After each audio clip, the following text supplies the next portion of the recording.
Today's show. I first want to say thank you to all of our servicemen and women. Happy Veterans Day. We wouldn't have our freedom without you, and we salute you. Our prayers are with you. We will always have your back. Right there, you fought for that, but you fought not just for yourselves, you fought for everybody, and we are forever grateful. So, just want to say thank you so much, but let's get into some breaking news today. The entire world is literally turning just for the United States right now. The Trump effect is real. It's taking place like no one ever realized it. The UK is coming out with multiple speeches from multiple country leaders saying they are ready to deter themselves from Russia and start buying US energy, natural gas. This is going to bring an economic boom like we've never seen before.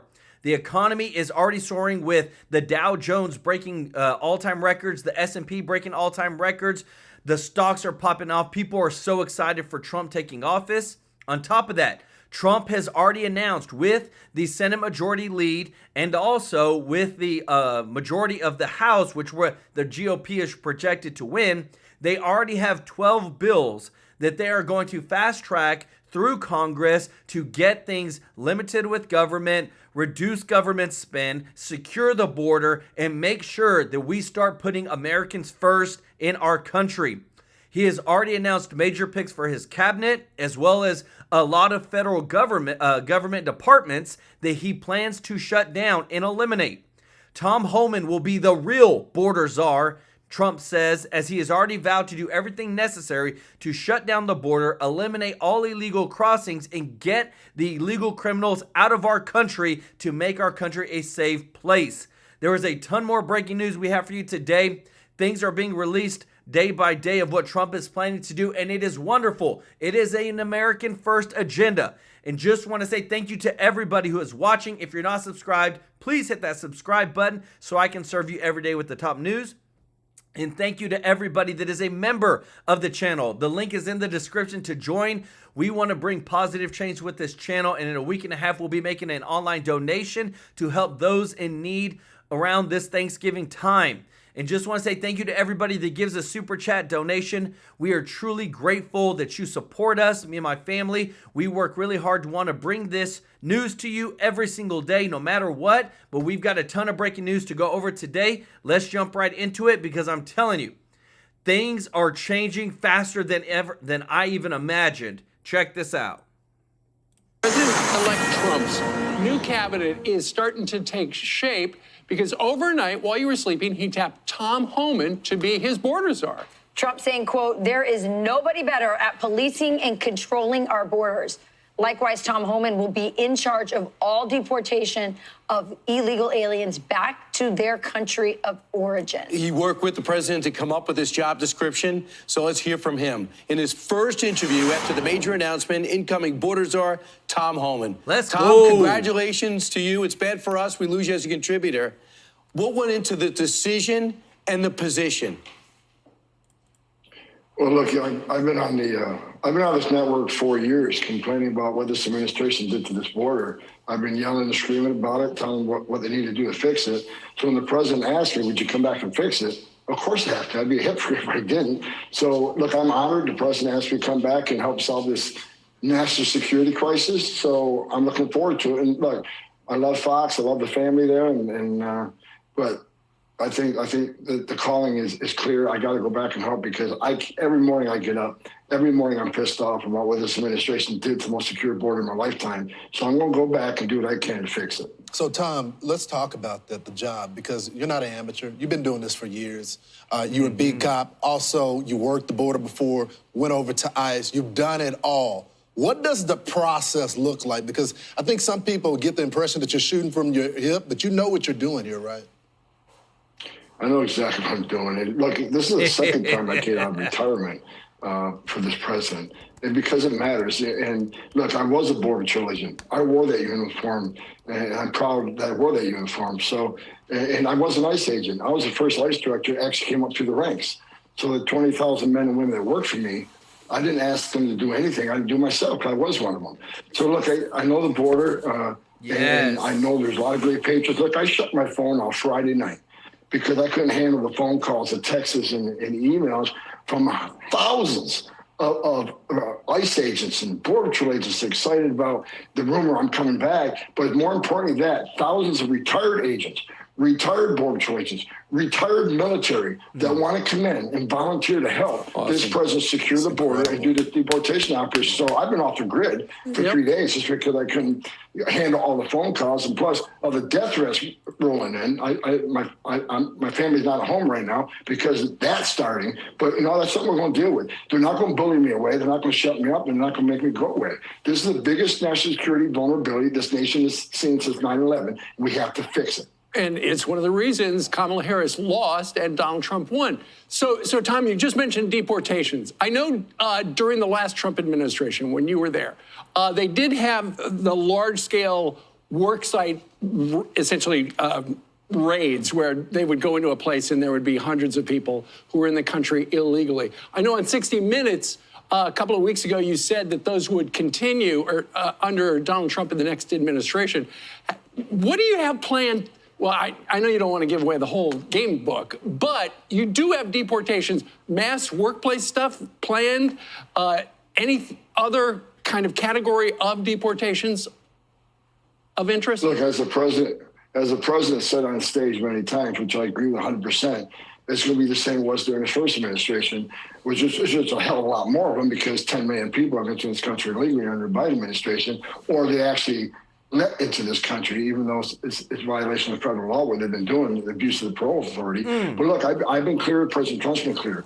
Public safety threats and national security threats will be the priority because they have to be. They pose the most danger to this country. So we're going to prioritize those groups, those who always have final orders, those that had due process at great taxpayer expense, and the federal judge says you must go home, and they didn't. They became a fugitive.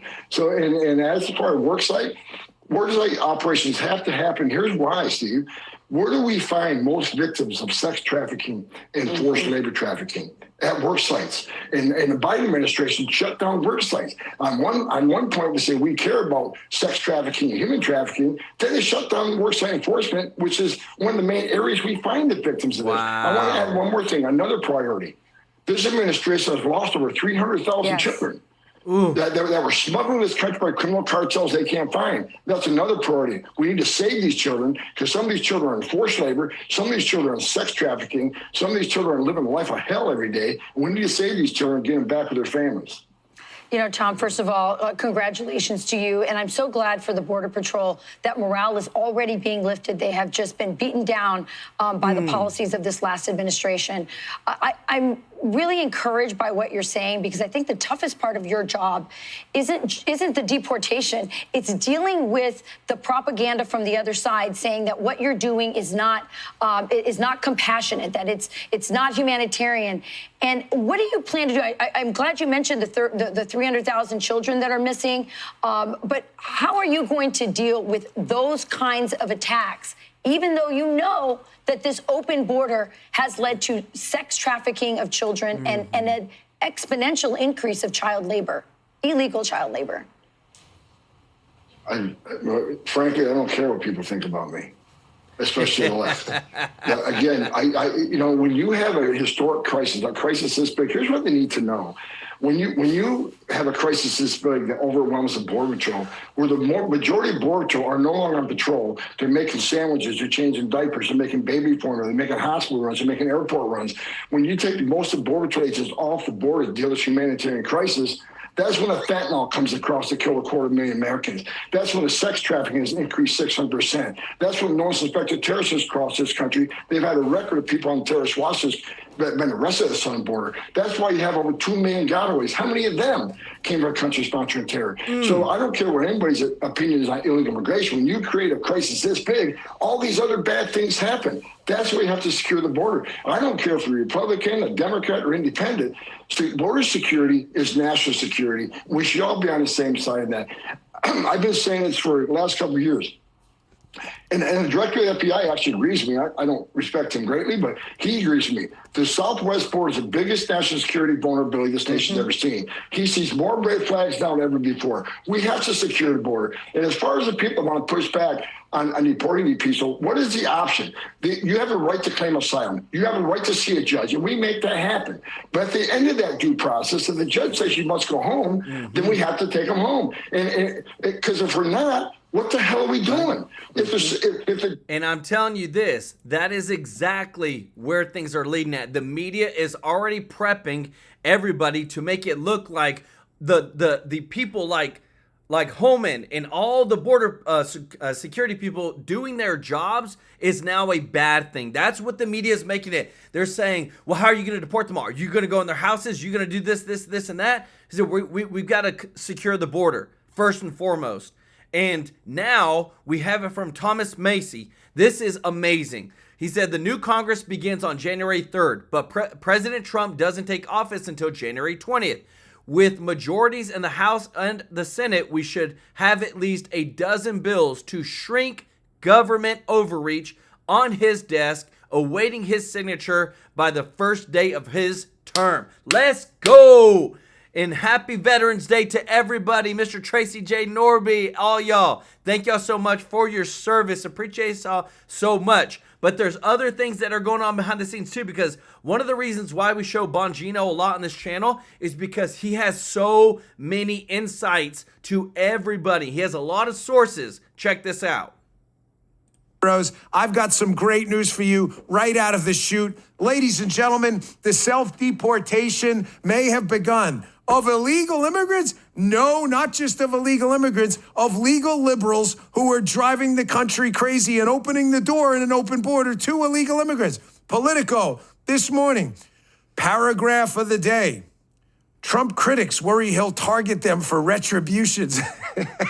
Leave this up. This is hilarious. Does this not make you guys laugh? Donald Trump is the only person who has been targeted for retribution. Just about every single liberal lunatic in the country who's an AG or a prosecutor has either threatened to or filed fake charges against Donald Trump. And Trump critics worry they'll be next.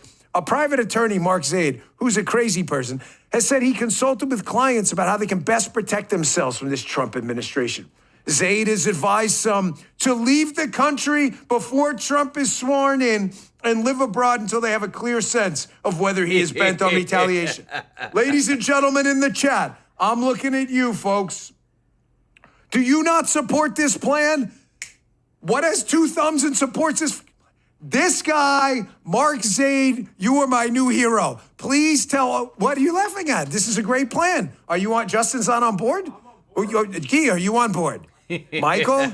We're all, but there's four people here. If Edith left, her show is done, kicked today. There's four, we all agree. 4-0, we are with you, Mark Zaid. Liberals who feel like Trump is gonna do what you did to Trump? Yes, please go. Remember Motley Crue? Girl, don't go away mad. Just go away. Just do us a favor.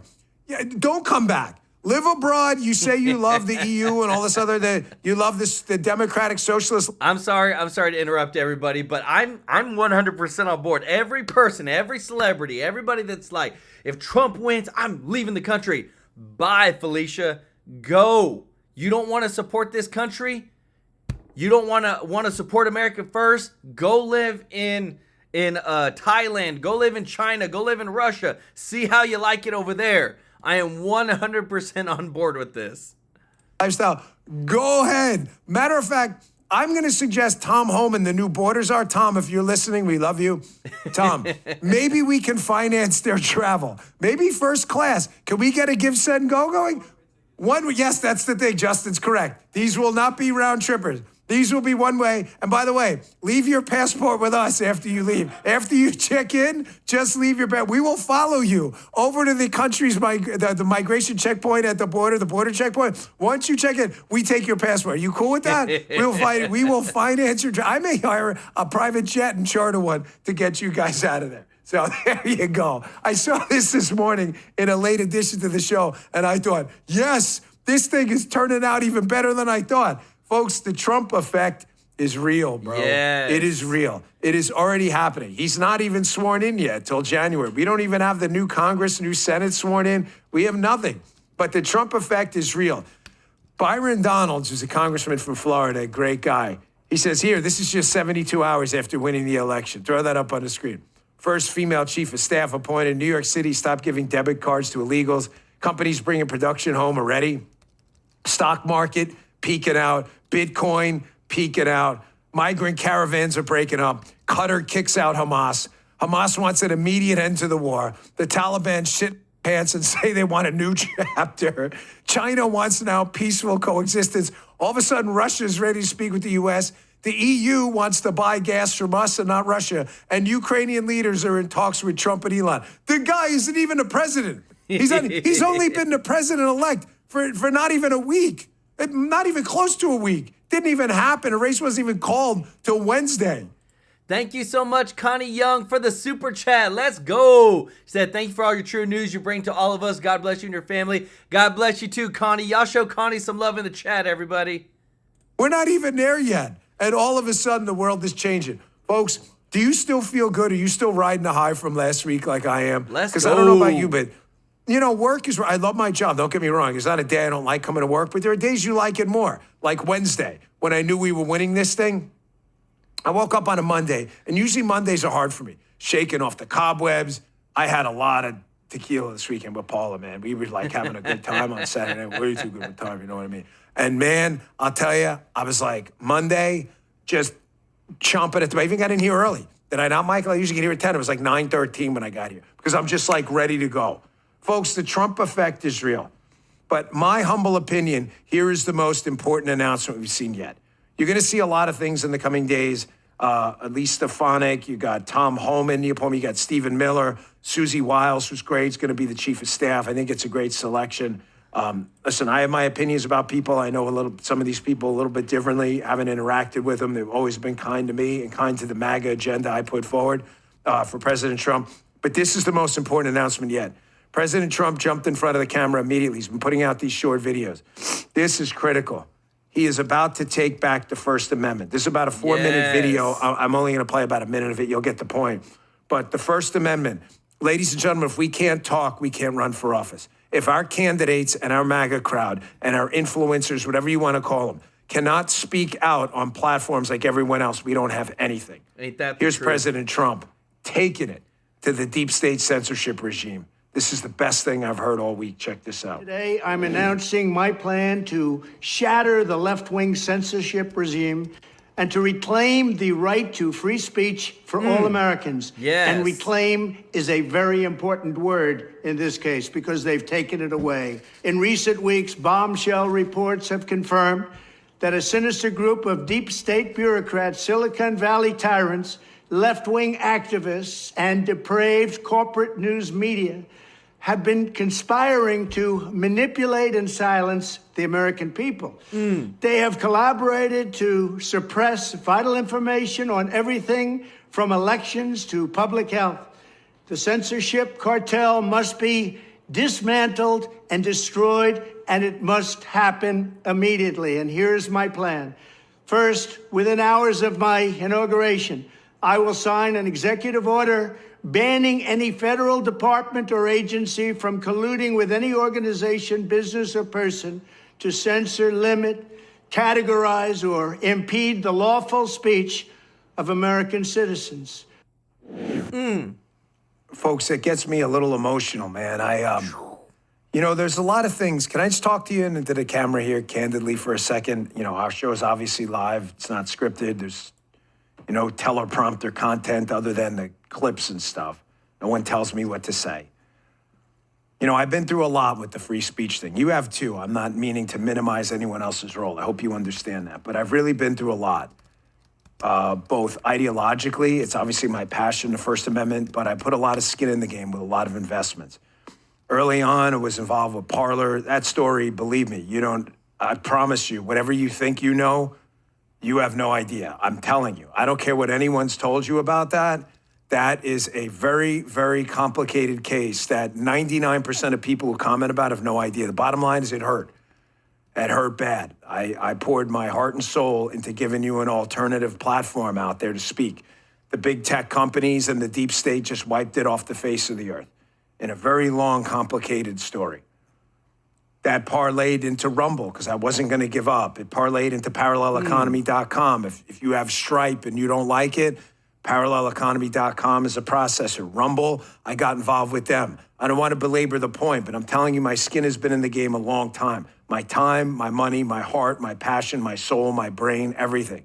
And to see this thing finally turning around. We're not there yet. The censorship regime, I don't make any mistake, it's still very powerful. Elon can tell you, Chris from Rumble can tell you, Devin Nunes at True Social can tell you, it's still powerful. But every day it's getting weaker and weaker, and they're losing the institutional levers of power they need as an enforcement mechanism. And once Donald Trump gets into office and institutes this executive order, folks, I'm telling you, we have about 2 or 3 years to crush this thing, and we are going to be so back. Companies are going to be begging to speak to this MAGA audience that is now the majority of the country, begging. Yes. And you'll be back too. These platforms are going to realize there's no future in censorship. Folks, the Trump effect is real, not just for censorship. The wins, the W's, go call them the dubs. The W's just keep on coming. Here's what happened this weekend. Here's about 15 seconds of one of the EU commissioners talking about how, oh my gosh, look, now I think we should buy a lot of liquid natural gas from the United States. Gee, what changed since last week? I don't know. Maybe the election of Donald Trump as president-elect. Watch this. We still get a lot of LNG via Russia, from Russia. And why not replace it by American LNG? Oh. Which is cheaper for us and brings down our energy prices. How do you think that happened? How do you think that happened? God. None of this is by mistake. Folks, we could be looking at the greatest 2-year run we've had in modern American history. Why do you know? I'm telling you this, everybody. This is going to be epic. So, real quick, just want to show you all the update on the cabinets. Andy, thank you so much for the super chat. He said, I'm very concerned with the United Nations. They're going to be giving Donald Trump a lot of trouble in the future. So this is the plan. So on the screen, Representative Elise Stefanik has accepted Trump's offer for U.S. ambassador to the United Nations. This is big because, again, too, Trump needs loyalists, people that are going to fulfill the agenda, have a backbone to stand up to people and not be afraid of what everybody else is going to think. Remember, in 2016, Trump was so polarizing, nobody wanted to be near him. And then you kind of had people that were rhinos. But what's great is that now people know the Trump train is real. It's not going away. The majority of America is MAGA. And that's where now they're jumping on board. Thank you so much, Mr. Tracy J. Norby, for the super chat. Let's go. He said, God bless all the veterans of past members for all the service that they have ever done. What do you think if Trump places Alex Jones in the White House press secretary? Big news. The deep state hates him and so does the swamp. Let's go. Y'all show Mr. Norby and Andy some love in the chat, everybody. So this is the thing with Alex Jones. This is what I think. So right now, everybody's really focused around the Senate Majority Leader, but of course, Trump still has to fill the spots. I think that Alex Jones would have been the perfect candidate had he not made the comments about the Sandy Hook. And because of that, it's just too much. And even though he's retracted it, and even though he got sued for like over $1 billion and whatnot, it's just too big of something that I don't think they're going to bring him in. But could he do a great job? I 100% agree. So we'll see what happens with that. But the biggest thing is the Senate Majority Leader. Elon Musk does a poll, 975,819 votes, and Rick Scott just kicks butt and beats everybody because a lot of people are saying that Thune is a rhino. They're saying that Cornyn is a rhino. So let me know your thoughts in the comments section. We got to have people that are going to fill Trump's agenda, and that's something that Rick Scott says that he is 100% going to do. The other part that Trump said that he's literally going to shut down the Department of Education, of federal education. Check this out, and I'm going to show you this because this to me is as important as it gets. Thank you so much, Sherry Garcia, for the super chat. Let's go. And Judy Lynn Loving Spirit. God bless the military who keep America safe. Thank you for my heart. That's what Judy Lynn said. Y'all show Judy Lynn and Sherry some love in the chat, everybody. So if you look at this chart right here, professors and are Democrats. The blue represents the percentage of teachers that are Democrat to Republican. You can see overwhelmingly majority are Democrat.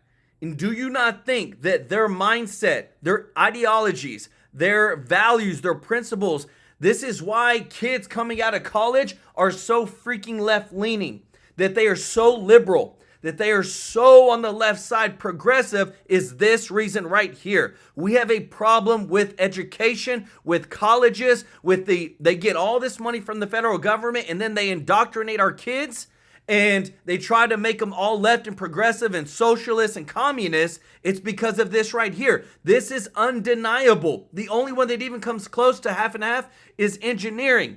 So Trump has come out and said that he's going to do something about this. Check this out, because this will change. If he can get this done, this will change the future of America for forever. Check it out.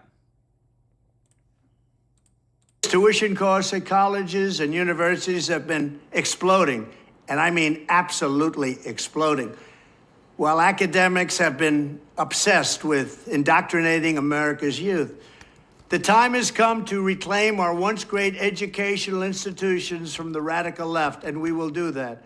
Our secret weapon will be the college accreditation system. It's called accreditation for a reason. The accreditors are supposed to ensure that schools are not ripping off students and taxpayers, but they have failed totally. When I return to the White House, I will fire the radical left accreditors that have allowed our colleges to become dominated by Marxist maniacs and lunatics. We will then accept applications for new accreditors who will impose real standards on colleges once again and once and for all.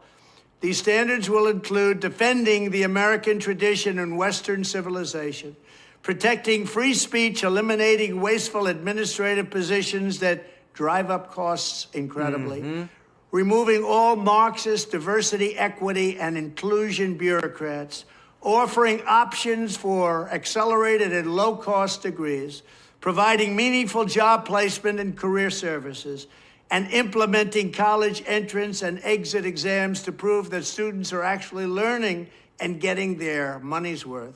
Furthermore, I will direct the Department of Justice to pursue federal civil rights cases against schools that continue to engage in racial discrimination and schools that persist in explicit, unlawful discrimination under the guise of equity will not only have their endowments taxed, but through budget reconciliation, I will advance a measure to have them fined up to the entire amount of their endowment. Wow. A portion of the seized funds will then be used as restitution. Sorry to interrupt everybody, but I don't think a lot of people know what I'm about to tell you, and it's about to rock your socks off. So the endowments for like Harvard, Yale, Penn State, I'm not joking when I say this. Harvard's endowment of money that they have in a bank account that they can use at their disposal at any time is between 40 and 50 billion dollars with a B. But yet they pull so much federal funding to help pay for cost and things and student tuition and all kinds of stuff instead of pulling from their endowment. And what Trump just said was, if they are caught doing all these things, then we can sue them up for the money that's in their endowment, $40 to $50 billion. Because the thing about it is, going to those colleges is more expensive than ever. And the reason that it is because anybody can go get a federal loan to go to college. It's easier, the easiest thing you can do in the world. And this is where we've got to stop, because the more kids that go to these progressive colleges and get indoctrinated, turn to the left, we got to get away from that. For victims of these illegal and unjust policies that hurt our country so badly. Colleges have gotten hundreds of billions of dollars from hardworking taxpayers, and now we are going to get this anti-American insanity out of our institutions once and for all. We are going to have real education in America. Thank you. Guys, I'm telling you, he is dropping bombshells every single day, just literally showing us what needs to be done and just going and saying, look, we're going to do this. And what I love is that it's one thing for these politicians, we're so used to them saying, oh, we're going to do this for you, we're going to do this for you, but we never actually see action. Versus now we're seeing Trump say, we're going to do this, this, this, and this. It's done. It's over. Let's go. Lay Lewis, thank you so much for the super chat. Said, much love and proud of all of our veterans who continue to protect, lead, guide, and direct our country. Prayers for President Trump and our country. Let's go. Y'all show Lay some love in the chat, everybody. So I'm going to refresh real quick. This is the most up-to-date that we have for the House, 214. Remember, we got to get to 218 to have the majority. There's 18 seats left, everybody. We got to get to 14. We got to get 4 more to get the Senate majority. But this is the thing. So there's actually breaking news that Lara Trump, who is in charge of, who is a co-chair of the RNC, they have found evidence of tampering of ballots in the swing states, especially Wisconsin with the Senate races and with what's happened in Arizona. That how in the world could they vote more? How could that Trump gets more votes than Carrie Lake, yet the people normally, when you go to vote, if you're voting for Trump, the Republican, you're going to vote for the Republican senator. But that's not the case. There was a lot of missing ballots, and that's why, if you look here, this is from the AP. That's why they have still not called this race, because there's 1 seat left, everybody. And the reason is because there's literally court investigations going on right now for them to try to figure out what the heck happened with the Arizona race, because nothing makes sense. It is literally just crazy. The numbers are just shifted and they don't make sense. But again, too, there's a lot of focus right now on Trump, the Trump effect, and what's going on. And so we're going to keep you updated still with all these Senate races. Check this out. Begin with a look at what some are calling the Trump effect. Yeah, it's already happening. It appears to be unfolding in the wake of his landslide victory and just 6 days out. Well, within 72 hours, that short little window of becoming president-elect, look at all that's happened. Trump appointed the first female White House chief of staff in U.S. history, the Party of Women. And here's a live look at the Dow as it hits a new record high, along with the NASDAQ and the S&P 500. This is good for 401ks. That's right, economic retirement gains. And then the latest migrant caravan that was heading towards our border shrunk by half. Woo! Reuters is specifically citing Trump as the reason many of these migrants turned around. New York City announced it would stop giving free debit cards to migrants. That happened too. And yet, looking abroad, Hamas says it wants an immediate end to its war with Israel. Wow. How about that for timing? And Trump has already Immediate. spoken to Ukrainian President Zelensky, and Russia says it's ready to talk with the president-elect about the war. The European Union, meanwhile, is considering replacing Russian oil with oil exported from right here in the USA. And listen to this, the Taliban wants to start a, quote, new chapter with the U.S.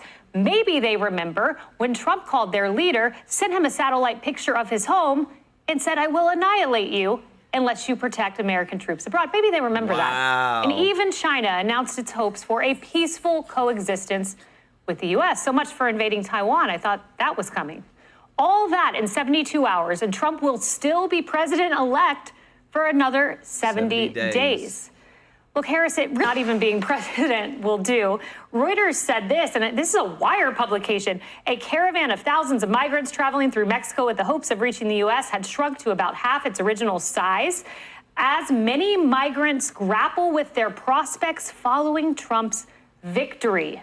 Well, considering that so many of them have to go through Mexico, I think Mexico is doing some grappling with tariffs. Yeah. I mean, that's what this president has done before, and that's what he's willing to do again, and that's to put pressure on Mexico. So I think there are a lot of people rethinking south of the border right now. I mean, if you're a caravan and you're driven by all the things that the cartels, all the lies that the cartels are telling you, now America has sent the message that, yeah, believe our votes before you believe the cartel. Yes. I do want to just read right now Bloomberg's, one of their headlines. With Trump win boosting stocks, investors are hunting for next winners. I don't know if you caught, Cheryl Casoni was like cheering over there in terms of what what Wall and Broad are doing right now on Wall Street, because there is this effect that you were talking about on people thinking, okay, prosperity for America, we could see it. No doubt about it. Look, Tom Homan, of course, is now the new border czar. Remember, that's the title that Kamala said, I don't want to be border czar. Well, Tom Homan will be it. And here's what Tom Homan said on 60 Minutes. We have seen one estimate that says it would cost $88 billion to deport 1 million people a year. And I'm sorry to interrupt everybody, but they just said $88 billion to deport per year, 1 million people per year. How much was it going to cost for the border to be actually put up to protect the United States? $5 billion. But look how they created this problem. This should never have been there, and now taxpayers have to fork over billions and billions of dollars because the stupid Biden-Harris administration couldn't actually protect and secure the United States. I don't know if that's accurate or not. Is that what American taxpayers should expect? What price do you put on national security? Is that worth it? Ooh. I mean, talk about a mic drop. Carly Shimkus, and what price do you put on the heads of American women? Like Jocelyn Ngari and Rachel Morin, whose names we have covered on this show. No doubt. And, there's no administration is perfect, right? And there will be unforeseen challenges over the next 4 years. But I think that the thing that Donald Trump said on the campaign trail that probably resonated with undecided voters the most is that the Republican Party is the party of common sense. You bring up female voters. I think that Wall Street Journal called it the sleeper issue of 2024, transgender women in women's sports. That was a big one when it comes to common sense. Also, the border issue. I just think back to how the Biden administration started with DHS Secretary Alejandro Mayorkas. One of the first things that he says is that you can't deport an illegal immigrant just for being here illegally. You have to have either committed a crime or be suspected of terrorism. So that's not common sense, that's politics, and it clearly backfired. Also, issues of safety that repeatedly came up when it comes to Jocelyn Ngari or other women who unfortunately lost their lives due to the border issue. All of those things resonate, and you hear Tom Homan say, who's now the border czar, and leaning into that role, saying you can't put a price on safety. So yeah, that's really important. And these people, I love it. I think that. Sherry Garcia, thank you much for these super chats. At Professor Victor Davis, Hanson, No Blue there. Let's go. And Mary Busby, thank you so much for a first-timer super chat, member of the channel. Y'all show Mary and Sherry some love in the chat, everybody. The fact that this caravan has already been cut down in half is like a campaign ad that Donald Trump doesn't even need. He might even have to do a rally, even though he's not doing any more of them, just to tell people that that's the case. Jeremy, one of my favorite hobbies is watching left-wing hosts flabbergasted when they learn facts. Truth bombs blow up their storyline. So let's watch Caitlin Collins as she's stunned by what Chad Wolf tells her. Are you saying that there are violent criminals who are just around and they are not being deported knowingly, even though ICE knows that they are here in this country? Well, that's exactly what I'm saying. I think if you look at the enforcement priorities of the Biden administration under DHS at this time, you have to be a serious felon to be removed from the country and have that be a priority. Not just a felon, but a serious felon. And so I personally disagree with that. I think if you're any felon, you should probably be removed. Again, you're here illegally, you commit a felony, you've been convicted of it, you should be removed again. And so there are certain things that you need to look at, and it's not just as easy as saying, well, all criminals are being removed, because we know they're not. Their own data says that that's not the case. I mean, did she miss the police officers attacked in Times Square, the young girl that was raped in Central Park? Did she just miss all that? I mean, they choose not to see it. I mean, I think that's part of the story, that they don't even hardly report on some of these things that we've been talking about for a long time. But I think what we're seeing now, it's only been, a week since the election, and I think our enemies across the globe are taking note. I mean, the 4-year honeymoon period is over. This 4-year period under the Biden-Harris administration of this, enabling them, appeasing them, it's over. And I think that now we're seeing even President Xi, releasing a statement of China, President Putin calling President Trump already. I mean, we're seeing a lot, Qatar has now kicked out Hamas out of their country, which was good. I mean, we're seeing now the results of what happens when you have strength back in the White House. And he's not even back in the White House yet, which is the best part of it all, is that already the world is responding. And I think the eyes of the world are on the United States right now. I mean, it is, and this is how it should be, American leadership. I mean, America, we set the tone for the rest of the world. They don't set the tone for us. And I think that's what we're seeing already with President Trump's election this last week. This is huge, everybody, because not only is Trump setting the tone for bringing in this guy who's going to come in, kick butt when it comes to the border, but he's also setting the tone when it comes to Elon Musk and saving money. So I want to show you this guy. Y'all remember this guy? Dr. Fauci, who basically lied to everybody in the United States, told everybody about the mask thing, about doesn't spread. He was part of there's so many just bad things tied to this guy. Well, check this out. Taxpayers spend $20,000 per day on Dr. Fauci's limousine and bodyguards. This is literally where our taxpayer dollars go, and Elon Musk has said that this is the type of things that we need to get away from. That there's people that they need to own up for their own security if they want it, and stop using federal funds to do this as well. Again, too, we even know where it's being spread apart on CNN. Our boy Scott Jennings, look what he has to say about the new border czar. Well, first of all, I think Mr. Homan is the exact right choice, and I'm glad the president has moved on that so quickly because it was such a big part of his campaign. Number two, look, there's a whole bunch of people in this country that don't need to be here. In fact, there's, I think, 1.3 million people who've already received deportation orders from federal courts. They've already had due process. They need to leave. And so there's a good place to start. There's a whole other bunch of people who are here that we know have committed violent crimes, either where they were or since they've been here. They need to be sent away as well. So there are large numbers of people that need to be taken out of this country, and I think Mr. Homan is going to be the person who's most capable of getting that done. And for those who think that this is somehow unusual, it's not. Every administration deports people. Barack Obama deported all kinds of people, lots of people, in fact. And so it's something that the executive branch can and should do when due process has occurred or when we know there are people in the country who wish harm on American citizens. This should not be controversial, and in fact, in the campaign, it wasn't. Polling repeatedly showed that people supported Trump's viewpoint on this issue. Yes, big time. People know that, hey, look, we've got lots of criminals. We need to get them out. We need to start shoring up and secure our border and make sure that we are not just letting anybody into the country because, again, too, there is 2 million plus gotaways, everybody. 2 million plus. Because what you're about to see here, I really can't stand this lady, but this is how the Democrats think. And I feel like this is why for the next, I think, 8 to 12 years, unless Democrats completely change, I don't think they are, that the GOP is going, the new GOP, the MAGA GOP, is going to have its way to be able to put America first. But listen to this, because this is literally how the Democrats think. And thank you so much, Judy Lynn Loving Spirit, for gifting one True Life News membership. Let's go. Growing the members. Y'all show Judy Lynn some love in the chat, everybody. Mr. Homan, your name is on this. Is this correct? Yes, I signed that memo. So you are the author of the family separation policy? I am not the author of this memo. You're not the author, but you signed the memo. Yes, a zero tolerance memo. So you provided the official recommendation to Secretary Nielsen on for the United States to pursue family separation.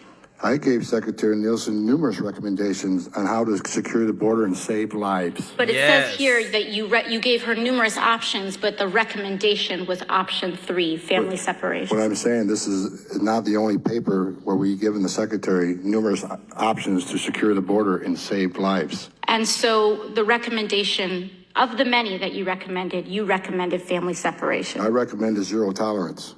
Which includes family separation. The same as is with every U.S. citizen parent gets arrested when they're with a child.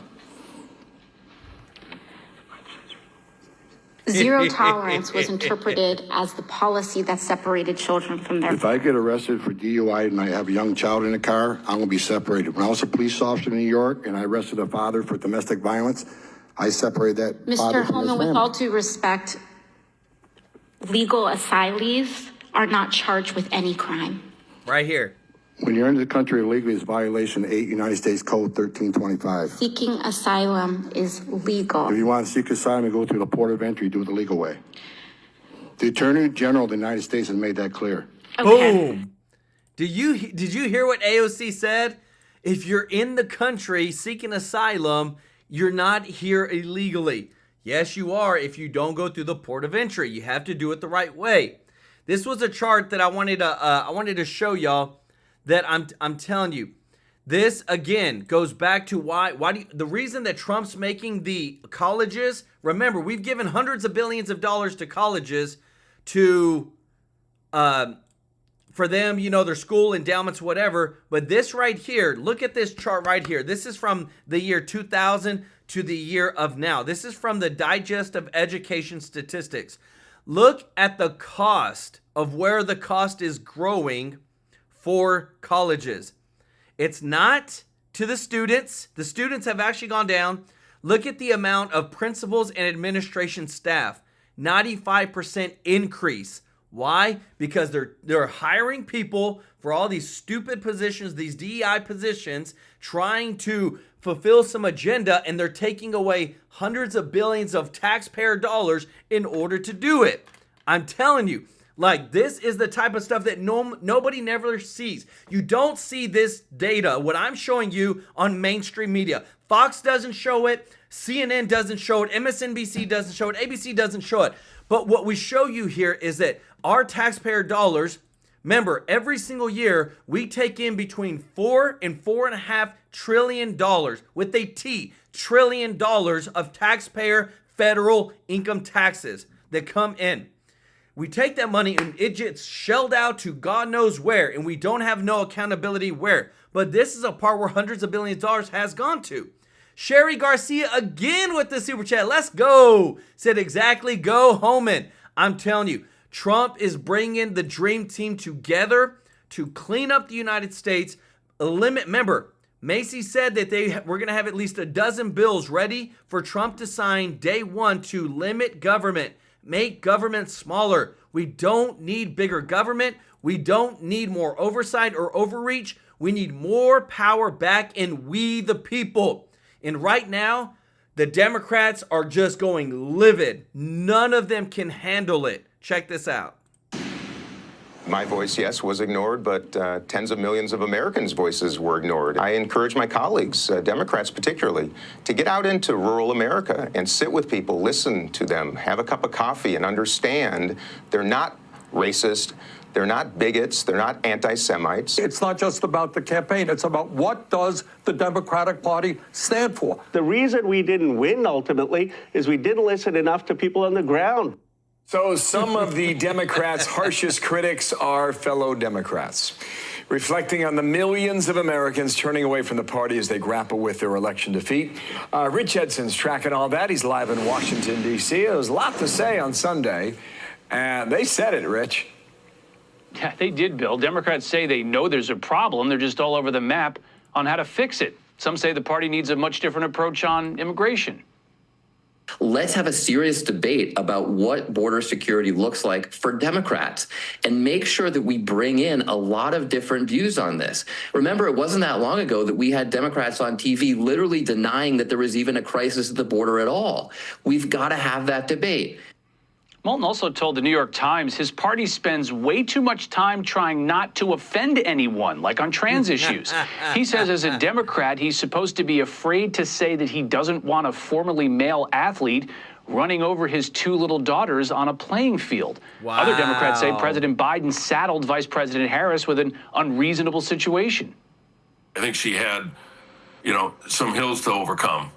The fact that her campaign started, in the middle of the summer, obviously, it would have been better had that not been the case. Now, we can't go back and change history. We can't go back and change President Biden's mind as to whether he should have launched a re-election effort. Former House Speaker Nancy Pelosi told the New York Times she thought there'd be an open primary to replace Biden, and had he stepped aside sooner, there may have been other candidates. Pelosi also clapped back at Senator Bernie Sanders, telling the Times she doesn't respect Sanders saying that the Democratic Party has abandoned working class families. Sanders wants a more progressive party. He says it should come as no surprise that a Democratic Party that abandoned the working class found the working class abandoned them. Bill? Did not really give the opportunity to get to know her. Not a single press conference in 100 days. Wow. Doesn't help. Rich, thank you. Rich Edson, Dana. Let's bring in former Trump advisor Alexa Henning and former director of message planning under President Biden, Megan Hayes. I'm so glad to have you both on. I thought this was, Megan, I'm going to start with you because I feel like the Democrats are the ones that are reeling and trying to figure things out. So this was from a CNN focus group. They asked, pick one word to describe Republicans and Donald Trump and one word to describe Democrats and Kamala Harris. Crazy said the white woman in her 40s who hadn't gone to college. Then preachy, and asked to pick between the two words. The woman said she'd probably go with crazy because crazy doesn't look down on me. Wow. Preachy does. I'll let you take that wherever you want. I'm curious if you heard anything different over the weekend that would enlighten us as to how Democrats are going to grapple with this loss. No, I think that's absolutely right. I think the Democrats have lost their way. We abandoned the working class. The electorate is more moderate than I think that the Democrats were expecting it to be this time around. I think that, you know, we do need to refocus and recenter ourselves, and we need to understand that sometimes you have to move to the middle to be able to get things done on the left. And I think that that's one thing that the party is going to be grappling with moving forward. No, I have not heard really much different than that over the weekend, except the party wasn't where the electorate was, and that's why we were not successful on Tuesday. Let's pull up call for number 3. It's pretty just astounding, Alexa, how much money was spent to get so little on the Democratic side. Watch. The truth is, this is just an epic disaster. This is a $1 billion disaster. Jen O'Malley Dillon promised all of us that Harris would win. She even put videos out saying that Harris would win. I believed her. My donors believed her. And so they wrote massive checks. I feel like a lot of us were misled. And then, Alexa, I was looking at this, the $1 billion campaign, and some of the things they spent, $15 million plus for celebrity event production. They paid Oprah Winfrey's organization $1 million. And they were still asking all of these people to give small dollar donations to the campaign. Right. And you see now, after that has come out and that they paid the Call Her Daddy podcast over 6 figures, that's even more egregious now, knowing that FEMA purposely was directed to ignore Trump houses, signs with Trump houses. That's terrible. And the Call Her Daddy example is kind of overall speaking for how the campaign was. It was a lot of smoke and mirrors. There was a lot of celebrity endorsements, free concerts, billed as rallies. There was no substance. And so, you know, the campaign, I think, wanted to coast on vibes, but vibes doesn't pay off your car loans. Yeah, vibes were like cotton candy. They melted on contact. Evan Barker, I got a laugh out of Bill on that one. All right, good. Evan Barker, she worked for the Democrats, but she ended up voting for Trump. Listen here. Especially now, after working in Democratic politics as a fundraiser, living out here, I've noticed that there is a cultural attitude and cultural resentment that many people on the left have towards people in the middle of the country, towards Trump supporters in general. I think we saw that very clearly in the final few days of the election when Joe Biden came out on television and called the majority of the country garbage. So, Megan, what way do Democrats go from here? Do you have a piece of advice? We have a platform for you. Any advice you want to give? I think we should be moving back to the center. I think we should need to be investing more in the middle class and the working class people of our party and go back to what the backbone of what our party was and what was built on. But I do think that that's going to take some soul searching from people. I think we're going to have to get a lot of the left on board to move more moderate. But if we do not, we're going to continue to lose elections, and that's going to be really interesting as we start to look towards the midterms and then to the next presidential. Alexa, I know you live in the great city of Dallas. Any interest in going to Washington, D.C.? Well, I did that for a while, but glad to be back in Texas. Okay. I do think that it's important that the Democrats, you saw from some of the reaction that they're like, cut off your family, cut off your friends, and cut off your hair, and that reaction just isn't productive. Yeah, it's just making it worse, like rubbing the spot on the wall. It doesn't work, guys. It doesn't work. Guys, I want to show you something because I'm telling you, the Democrats, there's something fishy that's going on. So all this news, Democrats are upset, whatnot, but check this out, because this right here, you can't make this stuff up. So this chart has come out that they're saying this is evidence of voter fraud in Wisconsin with the Senate races. A lot of people have been asking about that. And so this is something that it's had over 2.6 million views on this. If it was going to be community noted in X where it was incorrect, it would have already been with so many views. Look at right here where the Democrats overtake the Republicans in the Senate races for the vote totals, right here in the middle. This is the timeline. Does this not remind you of Pennsylvania from back in 2020 with Trump and Biden? Not only that, look at this right here. There's also another chart of, this is the president. This was the presidential race. Look at this. It's going, and then there's this huge dump, right? Just huge spike.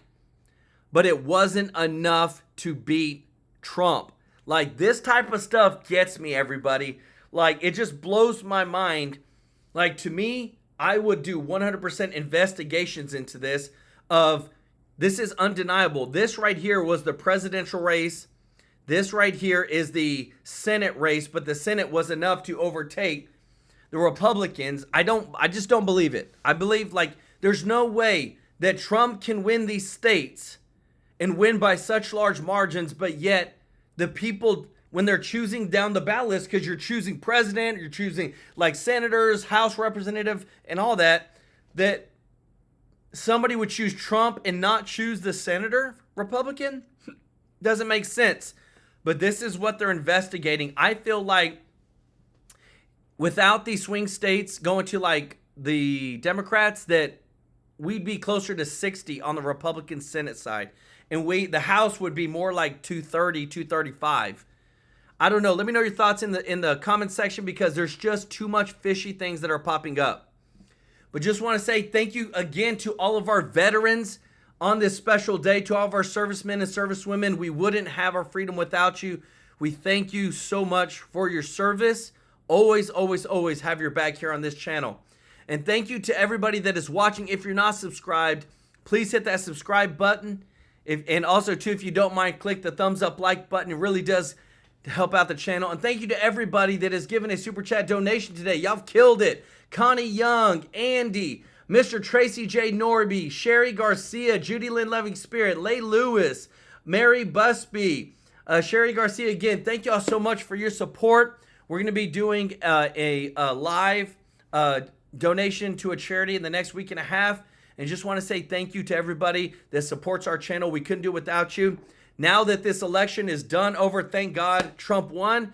The bigger thing is now we've got to focus on getting the right things in place. So if you didn't know this, it may take up to 2 years for Trump to appoint everybody that he needs to for his cabinet, unless there is a recess appointment done by the Senate.